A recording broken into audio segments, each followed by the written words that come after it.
Okay, folks, let's put our thinking caps on and time to learn about ellipses. Whoosh, there we go.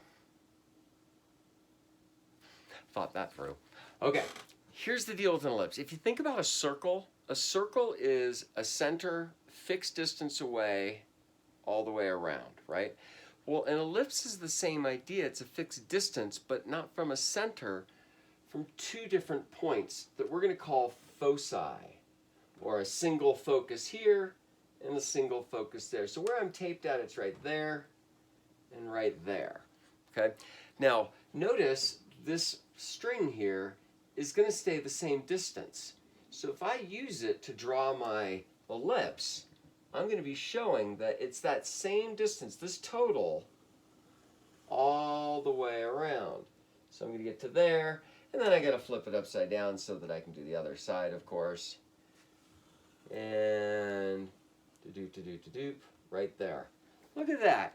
A nice little ellipse. Now, here's the thing. If we consider this to be centered at the origin, right through there, right through here and here, what we're going to find is that this basically shows the Pythagorean Theorem. Okay?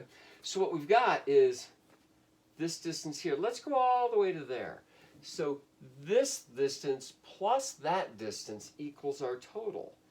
And if we do a right triangle here, we can see we're going to have this distance squared plus that distance squared equals this distance squared. If we move it around a little bit, what it ends up being is what looks like the Pythagorean Theorem, just instead of plus, change it to minus. We're going to be doing c squared equals a squared minus b squared. And what we're going to realize is that the distance for c is right here. There's c. The distance here is b. And out here, this distance, my bad, going this way is a. So when you tilt it up here and make that right triangle, we end up with that. So here's the key. Realize this. The other thing is we're going to have a major axis. Let me go ahead and pull this guy down here. Get that out of the way for the moment. We're going to have a major axis and a minor axis. The major one, always the longer one. The minor one, always the shorter one. Now we could, of course, turn this, make the major axis this way, and the minor axis that way. And the difference has to do with the a value.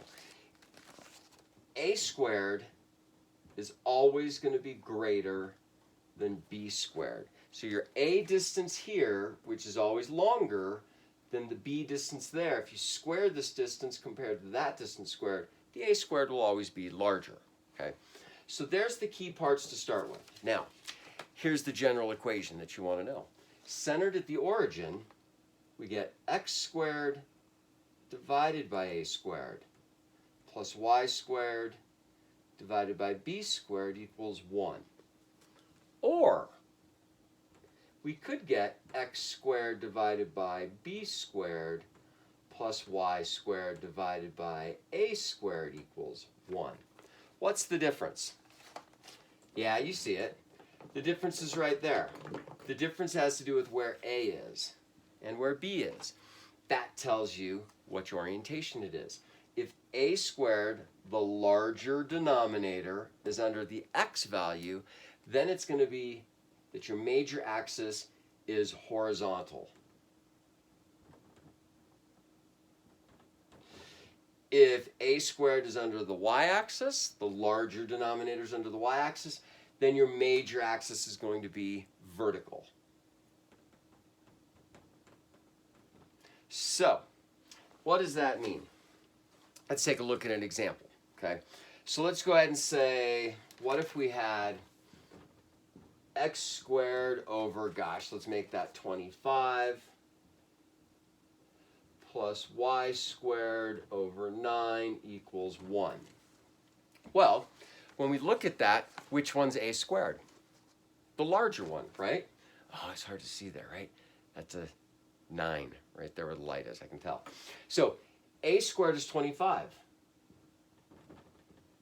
So that means b squared is the 9. Since a squared, 25, the larger denominator is under the x, it's going to be horizontally oriented. Okay? And we now know that a distance, if we square both sides, is plus or minus 5. So this distance here would be out 1, 2, 3, 4, 5 tick marks. 1, 2, 3, 4, 5 tick marks. Okay? Then the b value, square root both sides, that's going to equal plus or minus 3. So 1, 2, 3, 1, 2, 3, right there. If you need to know the c value to find where the foci are, solve this problem. So go ahead and change color for us really quick. So we would say c squared equals a squared, which we already know is 25, minus b squared, we already know is 9. 25 minus 9 is 16. So c, when you square both sides, is plus or minus 4. My drawing's okay. My foci should be right here and right there. And that would be our graph for that.